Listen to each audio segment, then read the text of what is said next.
육중한 쇠사슬이 팽팽하게 당겨지며 내는 섬뜩할 정도로 날카로운 소리가 시골 마을의 정적을 깨뜨립니다. 흙먼지가 자욱한 공기 속 대한민국 최고의 반려견 행동 전문가로 알려진 강철우 훈련사의 얼굴에는 식은땀이 송골송골 맺혀 있었습니다. 그의 앞 튼튼한 철제 울타리 안에서 한 마리의 진돗개가 세상을 향해 분노를 토해내고 있었습니다. 낮게 깔리는 으르렁거림은 땅을 울렸고 드러난 이빨은 마치 날카롭게 벼린 비수처럼 번뜩였습니다. 녀석의 이름은 천둥, 이름처럼이나 격렬하고 예측 불가능한 존재였습니다. 이 사납기로 악명 높은 진돗개는 전문 훈련사조차 감당하지 못하는 지경에 이르렀습니다. 그러나 아무도 상상하지 못했던 순간 9살 작은 소녀가 나타나자 절망의 포효는 희망의 속삭임으로 바뀌는 기적이 일어나기 시작합니다. 이 이야기는 단순한 동물과 인간의 교감을 넘어 상처받은 영혼들이 서로를 어떻게 치유하고 구원하는지에 대한 기적에 실화입니다. 이 놀라운 반전과 가슴 벅찬 감동의 순간들을 놓치고 싶지 않으시다면 잠시 영상을 멈추고 좋아요와 구독 버튼을 눌러주십시오. 제 채널은 전통의 발자취입니다. 이제 그 기적의 서막을 조심스럽게 펼쳐 보이겠습니다. 강철우 훈련사는 자신의 경력에 이런 오점을 남기게 될 줄은 꿈에도 몰랐다. 방송 출연만 수십 번 문재견이라는 꼬리표가 붙은 개들을 수백 마리나 새로운 삶으로 인도했던 그였다. 그의 손을 거치면 사나운 맹견도 순한 양이 된다는 소문은 결코 과장이 아니었다. 그래서 이 작은 시골 마을 박씨 노인의 유품처럼 남겨진 진돗개 한 마리 때문에 자신의 명성에 흠집이 가리라고는 상상조차 하지 못했다. 하지만 천둥은 달랐다. 녀석은 그가 지금까지 만나왔던 그 어떤 개와도 근본적으로 다른 존재였다. 진정해, 천둥아, 괜찮아. 강 훈련사는 최대한 부드러운 목소리로 달래보려 했지만 그 목소리는 천둥의 귓가에 닿기도 전에 분노의 포효에 찢겨 흩어졌다. 천둥의 두 눈은 단순한 경계심이나 두려움을 넘어선 깊은 증오와 배신감으로 불타고 있었다. 마치 세상의 모든 인간을 자신의 적으로 규정한 듯 핏발선 눈으로 강 훈련사의 모든 움직임을 쫓았다. 강 훈련사가 최고급 소시지를 꺼내 철창 사이로 내밀자 천둥은 그것을 먹기는커녕 소시지를 든 그의 손을 향해 번개처럼 달려들었다. 쾅! 이 하는 굉음과 함께 철창이 휘청거렸다. 강 훈련사는 저도 모르게 한 걸음 뒤로 물러섰다. 등줄기를 타고 서늘한 감각이 흘렀다. 저것은 단순한 공격성이 아니었다. 모든 것을 파괴하려는 자기 파괴적인 광기였다. 마을 사람들은 멀찍이서 이 광경을 불안한 눈으로 지켜보고 있었다. 그들의 얼굴에는 공포와 연민, 그리고 약간의 원망이 뒤섞여 있었다. 천둥은 본래 이 마을에서 나고 자란 개였다. 지금은 고인이 된 박씨 할아버지가 애지중지 키웠던 영특하고 충성스럽기 그지없던 진돗개. 할아버지가 살아계실 적만 해도 천둥은 마을 아이들의 좋은 친구였고 낯선 이가 나타나면 듬직하게 마을을 지키는 파수꾼이었다. 진돗개의 충성심은 한 주인에게만 국한되는 경우가 많다는 것은 잘 알려진 사실이다. 이 특성은 때로 놀라운 미담을 낳기도 하지만 주인을 잃은 진돗개에게는 평생의 족쇄가 되기도 한다. 천둥의 경우가 바로 그랬다. 할아버지가 갑작스럽게 세상을 떠난 그날 이후 천둥의 세상도 무너져 내렸다. 천둥의 주인 역할을 이어받은 것은 할아버지의 아들, 즉 소미의 아버지였다. 그는 도시 생활을 정리하고 아버지의 집을 지키기 위해 귀촌했지만 천둥의 마음까지 이어받지는 못했다. 천둥은 그 누구의 접근도 허락하지 않았다. 밥그릇을 채워주려는 손길에도 사납게 이를 드러냈고 목줄을 채우려는 시도는 처절한 사투로 이어졌다. 결국 가족의 안전을 위해 그가 할 수 있는 최선은 천둥을 튼튼한 철창 안에 가두는 것뿐이었다. 그렇게 충성스러웠던 파수꾼은 하루아침에 마을의 흉물, 시한폭탄 같은 존재로 전락하고 말았다. 강 훈련사는 마지막 수단을 써보기로 했다. 올가미가 달린 긴 막대, 캐치포를 조심스럽게 꺼내 들었다. 이 도구는 훈련사가 안전거리를 확보한 채 동물을 제압할 때 쓰는 것이지만 동시에 동물에게는 극도의 공포와 스트레스를 유발할 수 있는 양날의 검이었다. 그는 이것만큼은 쓰고 싶지 않았지만 다른 방법이 없었다. 그가 막대를 철창 안으로 밀어 넣는 순간 천둥의 분노는 극에 달했다. 녀석은 쇠사슬이 끊어질 듯 격렬하게 몸부림치며 막대를 물어뜯으려 했다. 쇠와 쇠가 부딪히는 소리, 동물의 처절한 울부짖음이 뒤섞여 아수라장이 되었다. 결국 강 훈련사는 모든 것을 포기하고 말았다. 그는 지친 얼굴로 캐치포를 내려놓고 천둥의 가족에게 고개를 저었다. 죄송합니다. 제가 할 수 있는 일이 없군요. 그의 목소리에는 깊은 패배감이 묻어났다. 이 개는 마음의 문을 완전히 닫아버렸습니다. 트라우마가 너무 깊어서 인간과의 모든 긍정적인 기억을 지워버린 것 같습니다. 이 상태로는 언제 무슨 사고를 칠지 모릅니다. 최악의 경우를 생각해 보셔야 할 것 같습니다. 최악의 경우라는 말이 무엇을 의미하는지 모르는 사람은 없었다. 안락사, 그것은 천둥에게 내려진 사형 선고나 다름없었다. 소미의 아버지와 어머니의 얼굴이 하얗게 질렸다. 마을 사람들은 안도의 한숨과 안타까운 탄식이 뒤섞인 표정으로 수군거렸다. 그 누구도 이 비극적인 결말을 원하지는 않았지만 달리 방법이 없다고 생각했다. 바로 그때였다. 모든 희망이 사라진 절망의 순간, 집 마루 끝에 조용히 앉아 이 모든 것을 지켜보던 9살 소녀. 소미의 눈에 무언가 스쳐 지나갔다. 어른들의 눈에는 보이지 않는 것, 전문가의 지식으로도 헤아릴 수 없는 것이었다. 맹수의 광기 어린 눈동자 속에서 소미는 아주 희미하게 떨리고 있는 작은 불꽃을 보았다. 그것은 분노가 아닌 살려달라고 외치는 처절한 슬픔의 불꽃이었다. 소미는 자기도 모르게 자리에서 천천히 일어섰다. 과연 이 작은 소녀는 모두가 포기한 저 상처 입은 영혼에게 다가갈 수 있을까? 소미의 작은 방, 볕이 잘 드는 창가에는 낡은 나무 상자가 하나 놓여 있었다. 할아버지의 유품이었다. 어른들은 그저 낡고 오래된 물건들이 담긴 상자라 여겼지만 소미에게 그 상자는 할아버지와의 추억이 담긴 보물창고와도 같았다.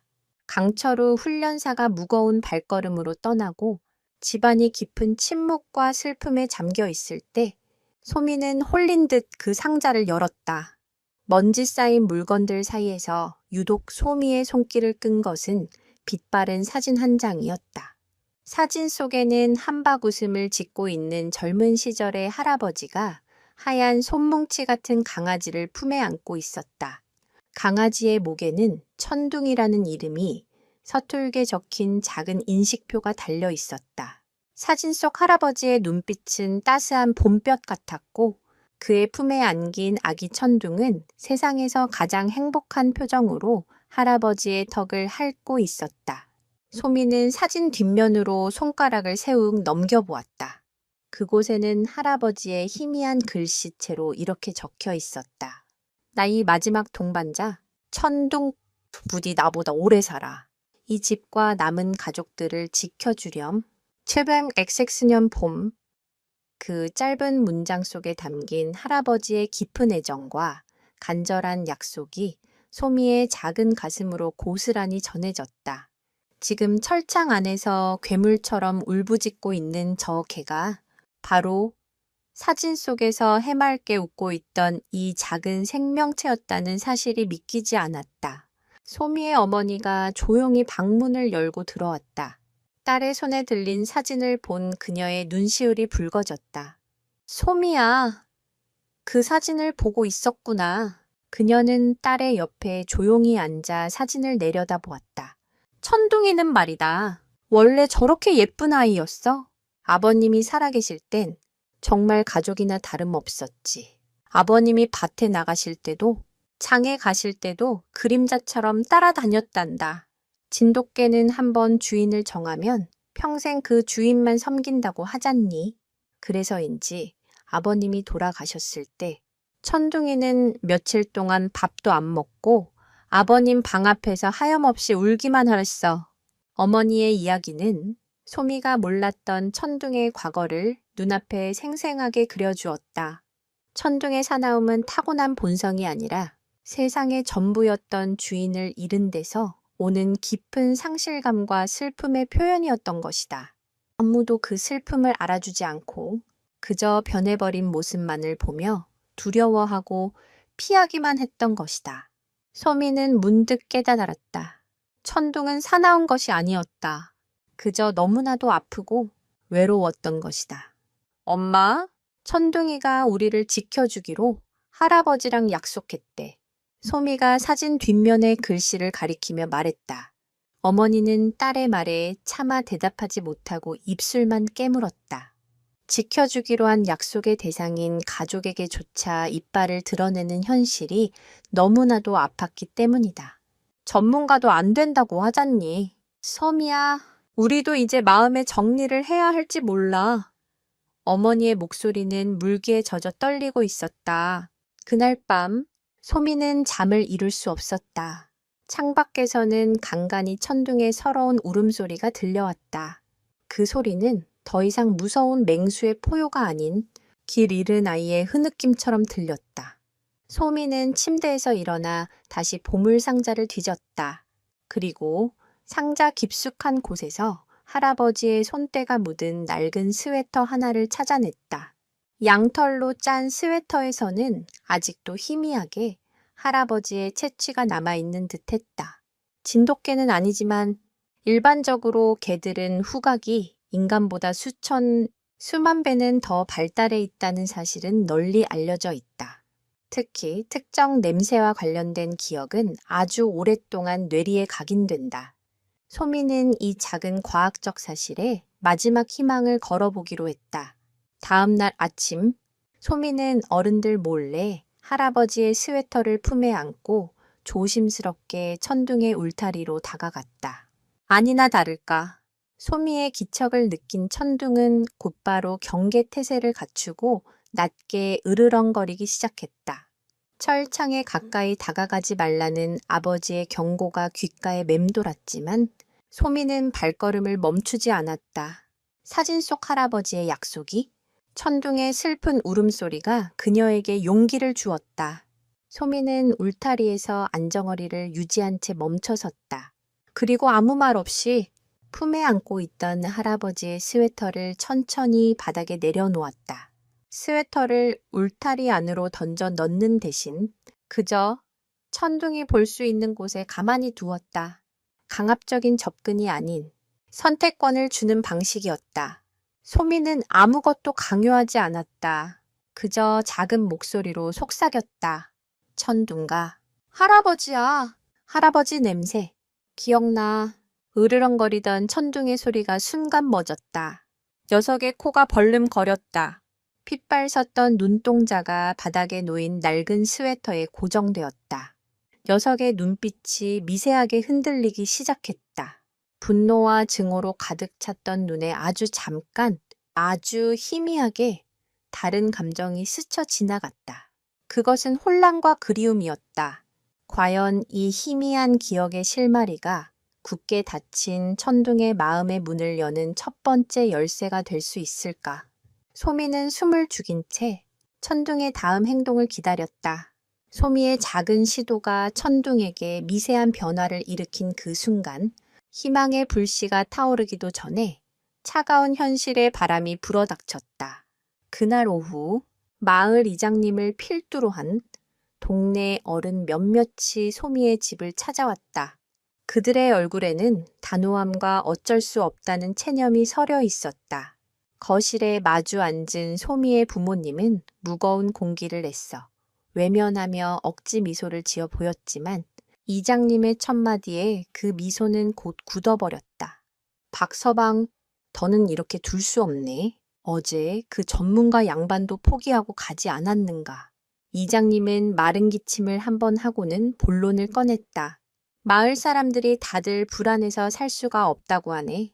아이들이 마당에서 마음 놓고 뛰어놀지도 못하고 밭에 나가는 노인분들도 저놈 짖는 소리에 매번 가슴을 쓸어내린다고 아우성이야.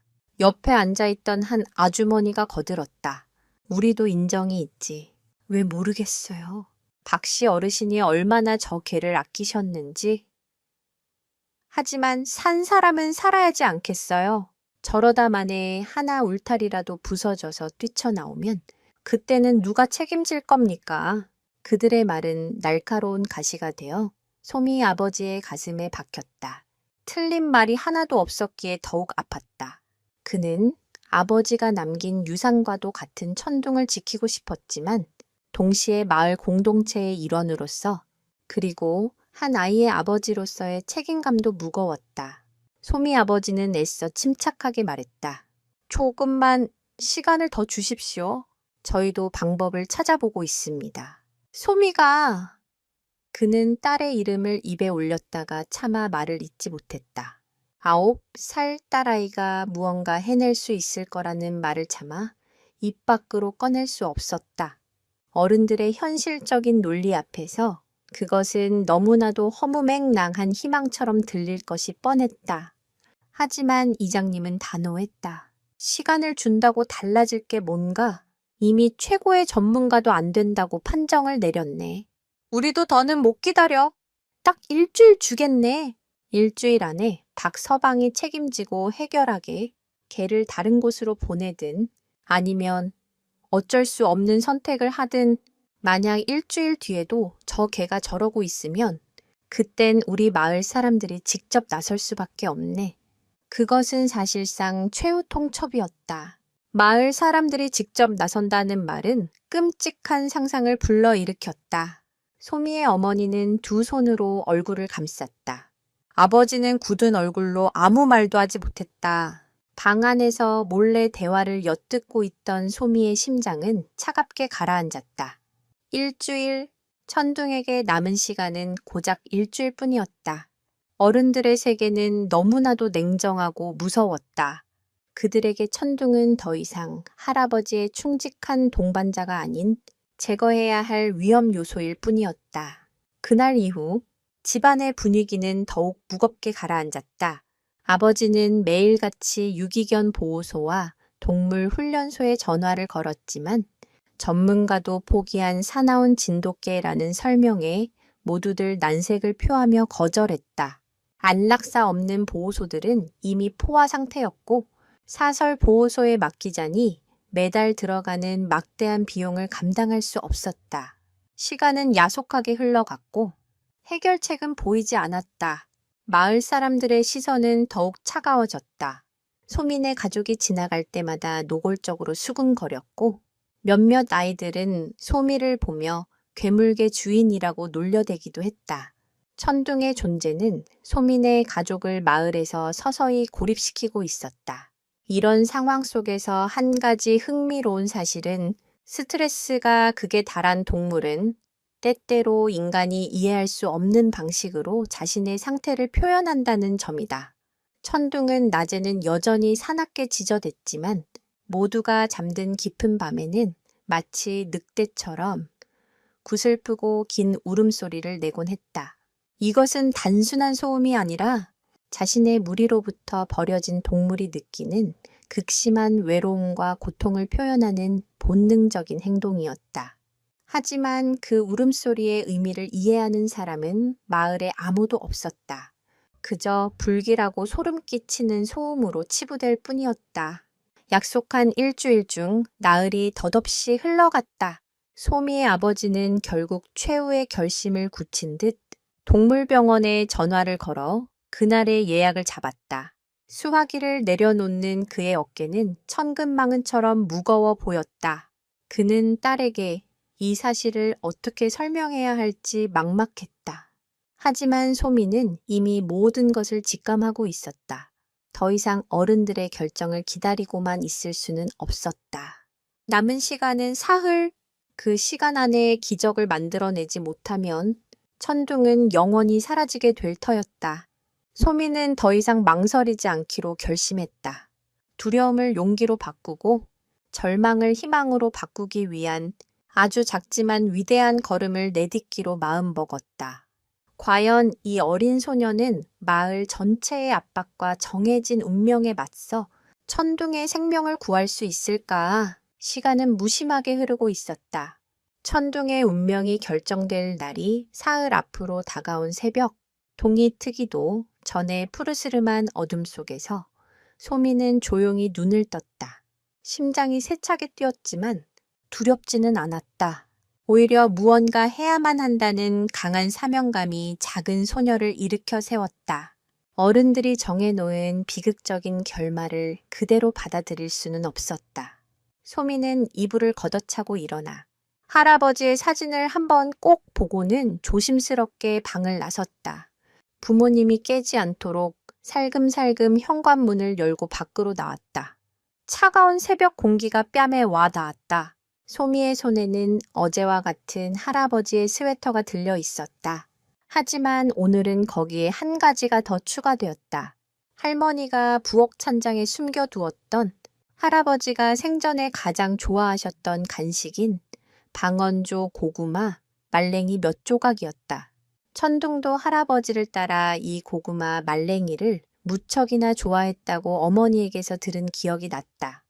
소미는 냄새만으로는 부족할지도 모른다고 생각했다. 기억을 되살리기 위해서는 맛이라는 보다 직접적인 자극이 필요할지도 모른다. 천둥의 울타리에 가까워지자 어김없이 경계의 으르렁거림이 들려왔다. 하지만 어제와는 미세하게 달랐다.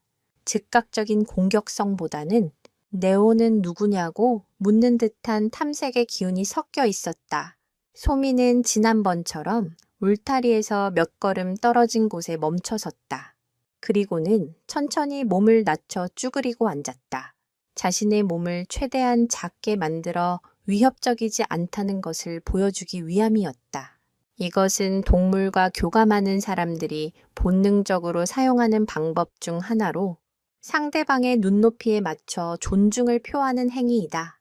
소미는 아무 말도 하지 않았다. 그저 조용히 천둥을 바라보았다.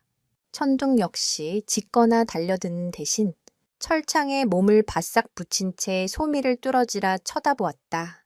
팽팽한 긴장감이 흘렀다. 소미는 품에서 할아버지의 스웨터를 꺼내 다시 바닥에 내려놓았다. 익숙한 냄새가 퍼지자 천둥의 콧등에 주름이 잡혔다. 그리고 그 순간 소미는 아주 조심스럽게 천천히 손을 뻗어 고구마 말랭이 한 조각을 철창 사이로 내밀었다. 그것은 엄청나게 위험한 행동이었다. 강 훈련사조차 물릴 뻔했던 기억이 생생했다. 하지만 소미의 마음속에는 두려움보다 더 큰 믿음이 있었다. 천둥은 괴물이 아니라는 믿음, 할아버지의 약속을 기억하고 있을 거라는 믿음이었다. 소미의 작은 손이 철창 안으로 들어서는 순간 천둥의 으르렁거림이 다시 거칠어졌다. 금방이라도 달려들어 하얀 손을 물어뜯을 듯한 기세였다. 소미의 심장이 쿵 하고 내려앉았지만 그녀는 손을 거두지 않았다. 대신 눈을 피하지 않고 천둥의 눈을 똑바로 바라보며 작은 목소리로 속삭였다. 괜찮아, 천둥아. 이거 할아버지가 좋아하던 거야. 너도 좋아했잖아. 그 목소리에는 어떤 강요나 의도도 담겨 있지 않았다. 그저 순수한 진심과 연민만이 담겨 있었다. 기적은 바로 그 순간에 일어났다. 맹렬하게 번뜩이던 천둥의 눈빛이 흔들렸다. 녀석의 시선은 소미의 눈과 고구마 말랭이를 든 손, 그리고 바닥에 놓인 스웨터를 번갈아 오갔다. 마치 잊고 있던 기억의 조각들을 힘겹게 맞추려는 듯했다. 으르렁거리던 소리가 서서히 잦아들었다. 그리고는 아주 천천히 조심스럽게 고개를 숙여 소미의 손 쪽으로 다가왔다. 코끝으로 킁킁 냄새를 맡는 시간이 영원처럼 느껴졌다. 소미는 숨조차 제대로 쉴 수 없었다. 만약 천둥이 마음을 바꿔 공격한다면 자신의 팔은 무사하지 못할 터였다. 하지만 소미는 움직이지 않았다. 천둥에게 시간을 주었다. 마침내 천둥은 부드러운 혀를 내밀어 소미의 손바닥에 놓인 고구마 말랭이를 핥아갔다. 거칠고 따뜻한 혀의 감촉이 느껴지는 순간 소미의 눈에서 저도 모르게 눈물이 흘러내렸다. 그것은 안도와 기쁨의 눈물이었다. 천둥은 고구마 말랭이를 받아먹고는 뒤로 물러나 으르렁거리는 대신 조용히 자리에 앉았다. 여전히 경계를 풀지는 않았지만 이전과 같은 살기는 느껴지지 않았다. 며칠 동안 이어졌던 소미의 조심스러운 접근, 할아버지의 채취가 벤 스웨터, 그리고 잊고 있던 추억의 맛이 마침내 두껍게 얼어붙어 있던 천둥의 마음, 한 구석을 녹이기 시작한 것이다. 이 작은 성공은 단순히 개에게 먹이를 준 것 이상의 의미를 가졌다. 그것은 인간에 대한 불신으로 가득 찼던 한 영혼이 아주 작은 소녀의 순수한 진심 앞에서 처음으로 마음의 빗장을 아주 조금 열었다는 신호였다. 물론 이것은 시작에 불과했다. 여전히 갈 길은 멀고 천둥에게 남은 시간은 얼마 없었다. 하지만 소미는 희망을 보았다. 어둠 속에서 발견한 한 줄기 가느다란 빛이었다. 과연 이 작은 빛은 거대한 절망의 어둠을 완전히 걷어낼 수 있을까? 소녀의 위대한 도전은 이제 막 첫걸음을 떼었을 뿐이다. 소미의 작은 성공 이후 기적 같은 변화는 아주 느리지만 분명하게 나타나기 시작했다. 소미는 매일 새벽, 어른들이 깨기 전에 천둥을 찾아가는 것을 비밀스러운 의식처럼 여겼다. 손에는 언제나 고구마 말랭이와 할아버지의 손때 묻은 물건들을 들고 갔다. 처음에는 스웨터였고, 다음 날은 할아버지가 쓰시던 낡은 작업 장갑, 그 다음 날은 낚싯대였다. 소미는 그 물건들을 강제로 쥐어주거나 냄새를 맡게 하지 않았다. 그저 천둥이 볼 수 있는 곳에 조용히 놓아두며 잊혔던 과거의 기억들을 하나씩 상기시켜 주었다. 천둥의 반응도 하루가 다르게 달라졌다. 처음에는 소미가 나타나면 의례적으로 으르렁거렸지만 그 소리는 날이 갈수록 힘을 잃어갔다. 나중에는 으르렁거리는 대신 꼬리를 아주 미미하게 거의 알아차리기 힘들 정도로 한번 툭 치는 것으로 인사를 대신했다. 이것은 개들의 세계에서 매우 중요한 신호다. 꼬리를 흔드는 것은 무조건적인 기쁨의 표현이 아니라 그 강도와 높낮이에 따라 수십 가지의 다른 감정을 나타낸다. 천둥의 이 짧고 낮은 꼬리치기는 네가 누군지는 알겠다. 하지만 아직 완전히 믿을 수는 없어 라는 복잡한 심리를 드러내는 것이었다. 가장 큰 변화는 먹이를 받아 먹을 때 나타났다. 이제 천둥은 소미가 철창 사이로 내미는 고구마 말랭이를 주저없이 받아 먹었다. 심지어 며칠이 지나자 소미의 손까지 부드럽게 핥기 시작했다. 굳은 살이 박인 거친 혀의 감촉이 소미의 손바닥을 간지렸다. 소미는 그때마다 천둥의 눈을 들여다보며 나지막이 말을 걸었다.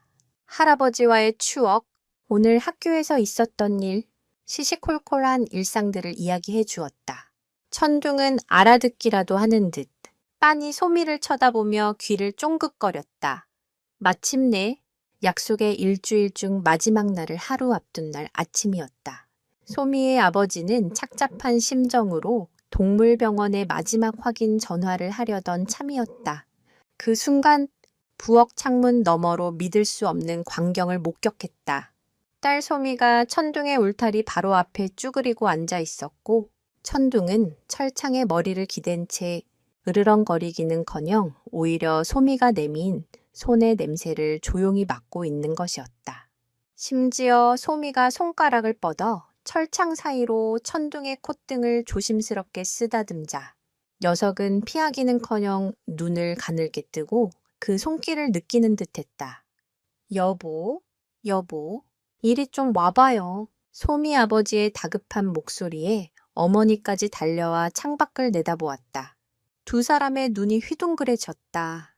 며칠 전까지만 해도 대한민국 최고의 전문가조차 두 손 두 발 다 들게 만들었던 사나운 맹수가 자신의 9살짜리 딸 앞에서 순한 강아지처럼 굴고 있는 모습은 현실로 믿기 어려웠다.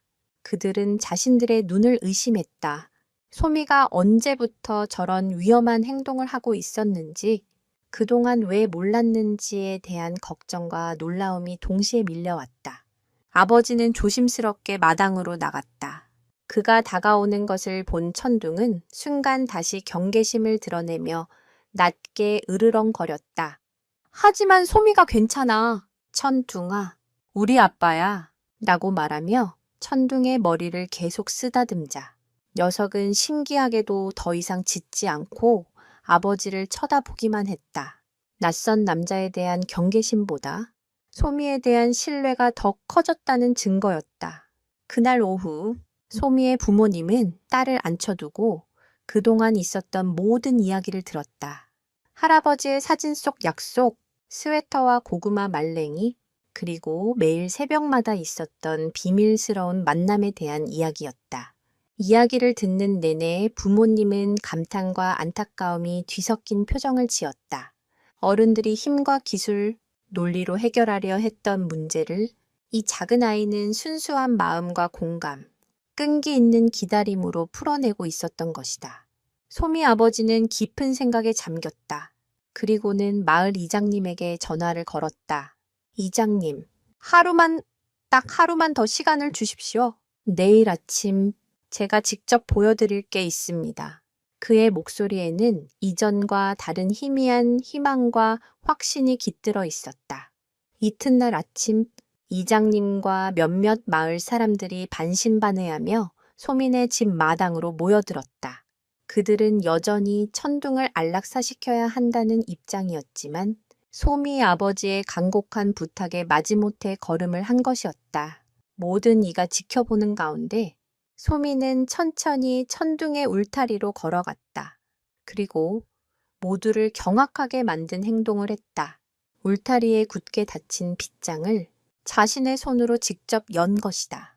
과연 빗장이 열리는 순간 천둥은 어떤 반응을 보일 것인가? 이것은 기적의 증명이 될 것인가?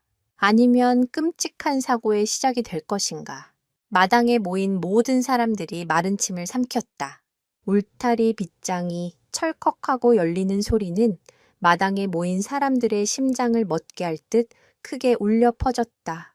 마을 사람들은 저도 모르게 뒷걸음질 쳤고 소미의 어머니는 두 손을 모아 기도를 올렸다. 아버지의 얼굴은 긴장으로 굳어 있었다. 문이 열리자 천둥은 곧바로 뛰쳐나오는 대신 잠시 주춤거렸다. 녀석은 고개를 들어 소미를 한번 쳐다보고 그 뒤에 서 있는 어른들을 경계심 가득한 눈으로 훑어보았다.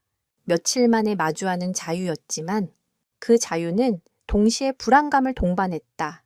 소미는 천둥을 향해 손을 내밀며 부드럽게 말했다. 천둥아, 이리 와. 괜찮아. 그 목소리에 용기를 얻은 듯 천둥은 아주 조심스럽게 한 걸음 한 걸음 울타리 밖으로 걸어 나왔다. 그리고는 곧장 소미의 곁으로 다가가 마치 자신을 지켜달라는 듯이 몸을 바싹 기댔다. 으르렁거리거나 짖지 않았다. 그저 낯선 사람들로부터 자신과 소미를 보호하려는 듯 온 신경을 곤두쓴 채 주변을 살필 뿐이었다. 이 광경을 지켜보던 마을 사람들은 입을 다물지 못했다. 불과 며칠 전 전문가 앞에서 광기 어린 포효를 내뱉던 그 맹수가 맞는지 의심스러울 정도였다. 이장님은 굳은 얼굴로 소미와 천둥을 번갈아 쳐다보았다. 그는 이 상황을 완전히 믿을 수 없었다. 이게 어떻게 된 일인가? 그의 목소리에는 놀라움과 의심이 뒤섞여 있었다. 바로 그때 마을 입구 쪽에서 차 한 대가 흙먼지를 일으키며 달려왔다. 차에서 내린 사람은 다름 아닌 강철우 훈련사였다. 소미의 아버지가 마지막 지푸라기라도 잡는 심정으로 그에게 연락했던 것이다. 아이가 개와 교감하는 것 같습니다. 전문가의 눈으로 한 번만 더 봐주십시오. 그 간절한 호소에 강 훈련사는 속는 셈치고 다시 이곳을 찾았다. 그리고 마당의 광경을 본 순간 그는 자신의 눈을 의심했다. 자신이 야수라고 단정했던 그 개가 9살 소녀의 곁에 얌전히 서 있는 모습을 이럴 수가. 강 훈련사는 전문가로서의 자존심에 큰 상처를 입는 동시에 설명할 수 없는 경이로움을 느꼈다. 그는 천천히 마당으로 들어섰다. 그의 등장에 천둥은 다시 몸을 낮추고 경계심을 드러냈지만 소미가 괜찮아라고 속삭이며 목덜미를 쓰다듬자 신기하게도 안정을 되찾았다. 강 훈련사는 소미에게 어떻게 이런 일이 가능했는지를 물었다. 소미는 할아버지의 사진과 스웨터, 그리고 고구마 말랭이에 대한 이야기를 담담하게 들려주었다. 모든 이야기를 들은 강 훈련사는 깊은 한숨을 내쉬었다. 제가 졌습니다. 저는 기술과 방법론에만 의존했습니다. 개의 행동 패턴을 분석하고 통제하려고만 했죠. 하지만 이 아이는 개의 마음을 읽으려고 했습니다. 상처를 이해하고 공감으로 다가갔군요. 그는 진심으로 감탄했지만은 동시에 전문가로서의 냉철한 경고를 잊지 않았다. 그는 소미의 부모님에게 다가가 조용하지만 단호한 목소리로 말했다. 아주 놀라운 일입니다. 하지만 이걸로 모든 문제가 해결되었다고 생각하시면 안 됩니다. 그의 시선이 다시 천둥에게로 향했다. 지금 이 개는 저 아이에게만 마음을 열었을 뿐입니다. 다른 사람, 특히 낯선 성인 남성에 대한 트라우마는 여전히 남아있을 겁니다. 개의 본능은 언제, 어디서, 어떻게 터져나올지 예측할 수 없습니다. 지금은 안정된 것처럼 보여도 작은 자극 하나가 다시 야수로 돌변하게 만들 수 있습니다. 절대로 아이와 단둘이 두어서는 안 됩니다. 강 훈련사의 말은 마당에 모인 사람들에게 다시 한번 경각심을 일깨워 주었다. 소미가 이룬 작은 기적은 위대했지만 그것이 천둥의 모든 문제를 해결해 준 것은 아니었다. 개의 예측 불가능성은 과학적으로도 증명된 바 있다. 특히 트라우마를 겪은 개들은 특정 소리, 냄새, 혹은 시각적 이미지의 반가쇠가 당겨지듯 트리게링 격렬한 반응을 보일 수 있다. 강 훈련사는 바로 이 점을 우려했던 것이다. 마을 사람들은 다시 술렁이기 시작했다. 거봐, 전문가 말도 저렇잖아. 저러다 사고 나면 어쩔 거야. 아무리 그래도 저렇게 순해졌는데 의견이 분분했지만 불안감의 무게는 쉬이 가시지 않았다.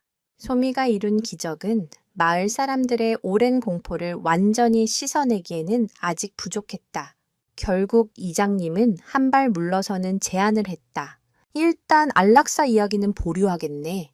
하지만 저 개를 계속 여기에 두려면 절대 마당 밖으로 나오지 못하게 하고 아이가 혼자 접근하지 못하게 한다는 약속을 해야 하네. 만약 단 한 번이라도 문제가 생긴다면 그때는 정말 마지막일세. 그것은 위태로운 타협이었다. 소미는 천둥의 생명을 구했지만 천둥은 여전히 보이지 않는 감옥에 갇혀 있어야만 했다. 소미는 천둥의 곁에 쭈그리고 앉아 부드러운 털을 쓰다듬었다. 아직 끝나지 않았다. 마음의 문을 여는 것만으로는 부족했다. 이제는 세상의 문을 열어줄 방법을 찾아야만 했다. 과연 소미는 전문가의 경고와 마을 사람들의 불신을 넘어 천둥에게 진정한 자유를 찾아줄 수 있을까? 위태로운 평화가 찾아온 며칠 후, 소미는 천둥의 곁에서 더 많은 시간을 보냈다. 어른들의 걱정에도 불구하고 울타리 안에서 천둥과 함께 있는 동안만큼은 누구도 그 둘을 떼어놓을 수 없었다. 소미는 천둥에게 책을 읽어주기도 하고 그림을 그려 보여주기도 했다. 천둥은 소미의 말과 행동 하나하나에 집중하며 조금씩 더 마음을 열어갔다. 하지만 강 훈련사의 경고처럼 천둥은 소미를 제외한 다른 모든 사람에게는 여전히 날카로운 경계심을 늦추지 않았다. 특히 낯선 사람이 집 근처를 지나가기만 해도 사납게 짖어대며 마을 사람들의 불안을 자극했다. 소미는 고민에 빠졌다. 천둥의 마음속 깊이 자리 잡은 상처의 근원을 완전히 치유하지 않는 한 이 위태로운 동거는 언제든 깨질 수 있었다. 어떻게 해야 천둥이 세상에 대한 두려움을 떨쳐낼 수 있을까? 그날 오후 소미는 마루에 앉아 할아버지의 유품 상자를 다시 뒤적이고 있었다. 그때 상자 구석에서 낡은 카세트 테이프 하나를 발견했다. 견출지에는 할아버지의 글씨로 소미 자장가라고 적혀 있었다. 소미가 아주 어렸을 때 할아버지는 잠투정하는 어린 손녀를 위해 직접 기타를 치며 노래를 불러 녹음해 주셨다고 한다. 소미는 희미하게 그 멜로디를 기억하고 있었다. 투박하지만 따뜻했던 할아버지의 목소리와 기타 소리, 소미는 먼지 쌓인 카세트 플레이어를 찾아 테이프를 넣고 재생 버튼을 눌렀다. 지지직거리는 잡음과 함께 그리운 할아버지의 목소리가 흘러나왔다. 특별한 기교 없이 읊조리는 듯한 단순한 멜로디의 자장가였다. 그 노래를 듣고 있던 소미는 문득 한 가지 기억을 떠올렸다. 할아버지는 자신에게뿐만 아니라 마루 밑에서 졸고 있던 어린 천둥에게도 이 노래를 자주 흥얼거려 주셨다. 할아버지의 무릎을 베고 누워 자장가를 듣는 자신과 그 발치에서 함께 눈을 감고 있던 천둥의 모습이 파노라마처럼 스쳐 지나갔다. 동물의 청각 기억, 특히 음악과 관련된 기억은 매우 강력해서 특정 멜로디가 긍정적이었던 과거의 감정을 다시 불러일으키는 효과가 있다는 연구 결과도 있다. 소미는 이것이 또 다른 열쇠가 될지도 모른다는 생각에 카세트 플레이어를 들고 조심스럽게 천둥에게 다가갔다.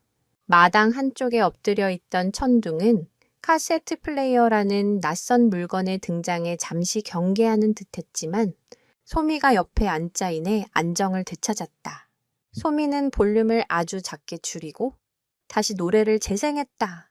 잘 자라 우리 아가? 아피디들과 뒷동산에 할아버지의 따뜻한 목소리가 스피커를 통해 흘러나오자 놀라운 일이 벌어졌다. 곤두쓰고 있던 천둥의 귀가 축 처지더니 녀석이 고개를 천천히 소미의 무릎 위로 기댔다. 그리고는 마치 세상에서 가장 편안한 소리를 듣는다는 듯 깊고 편안한 숨을 내쉬기 시작했다.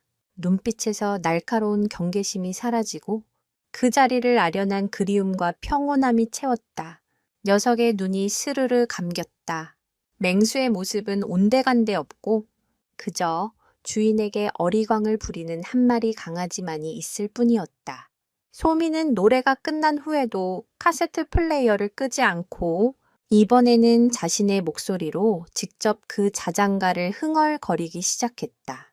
할아버지처럼 다정하지도 음정이 정확하지도 않은 서툰 노래였지만 천둥은 미동도 없이 소미의 무릎에 기댄 채 노래를 들었다. 그 순간 소미는 깨달았다. 천둥이 두려워한 것은 세상 그 자체가 아니었다.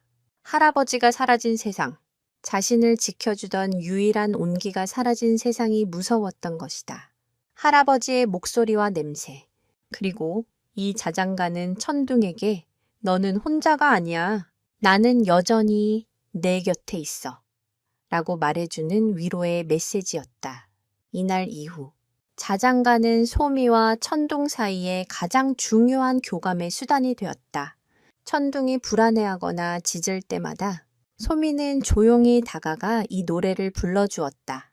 그러면 신기하게도 천둥은 언제 그랬냐는 듯 안정을 되찾았다.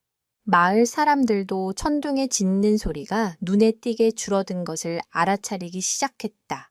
몇몇은 멀리서 소미가 개에게 노래를 불러주는 기이한 광경을 목격하고 고개를 갸웃거리기도 했지만 어쨌든 마을은 이전보다 평온해졌다. 하지만 근본적인 문제는 아직 해결되지 않았다. 자장가는 천둥을 안정시키는 임시방편일 뿐 트라우마의 원인을 제거한 것은 아니었다. 천둥은 왜 그렇게까지 낯선 사람, 특히 남성들을 극도로 경계하게 된 것일까? 할아버지가 돌아가신 후 녀석에게 대체 무슨 일이 있었던 걸까? 소미는 그 잃어버린 시간의 조각을 찾아야만 했다. 해답은 아마도 할아버지가 남긴 또 다른 유품 속에 숨겨져 있을지도 모른다. 소미의 시선은 다시 한번 방 한 구석을 차지하고 있는 낡은 보물 상자로 향했다. 그 안에는 아직 열어보지 못한 할아버지의 낡은 일기장이 잠들어 있었다. 자장가가 천둥에게 놀라운 안정감을 가져다 주었지만 소미는 그것만으로는 충분하지 않다는 것을 직감했다. 천둥의 마음속 깊은 곳에는 아직도 뽑아내지 못한 가시가 박혀 있었다. 그 가시의 정체를 알아내지 못한다면 상처는 언제든 다시 덧날 수 있었다. 소미는 할아버지의 낡은 일기장에서 그 단서를 찾을 수 있을 거라 믿었다. 손때가 묻어 너덜너덜해진 갈색 가죽 표지의 일기장은 자물쇠로 잠겨 있었다. 하지만 소미는 할아버지가 늘 그렇듯 작은 열쇠를 일기장과 함께 상자 안작은 주머니에 넣어두셨다는 것을 기억해냈다. 딸깍! 소리와 함께 자물쇠가 열리고 소미는 조심스럽게 첫 페이지를 넘겼다. 일기장은 할아버지가 귀촌한 후부터 쓰이기 시작했다. 페이지마다 소소한 농사 이야기, 마을 사람들 이야기, 그리고 어린 손녀 소미에 대한 애정이 가득 담겨 있었다. 그리고 거의 모든 페이지에 빠지지 않고 등장하는 이름, 바로 천둥이었다. 오늘 천둥이가 처음으로 안자를 배웠다. 아, 천둥이 녀석. 멧돼지를 보고도 물러서지 않고 지저대어 쫓아냈다. 참으로 용맹하다. 할아버지에게 천둥은 단순한 개가 아니라 자랑스러운 아들이자 든든한 동반자였다. 소미는 시간 순서대로 일기장을 차근차근 읽어 내려갔다. 그러다 할아버지가 돌아가시기 몇 달 전의 기록에서 눈길이 멈췄다. 그날 이후 일기장의 분위기가 미묘하게 달라져 있었다. 이전의 평온함 대신 불안과 분노의 감정이 글씨체에 묻어났다. 코링섹스년 7월 12일 날씨 흐림. 오늘 장에 다녀오는 길에 험한 꼴을 당했다.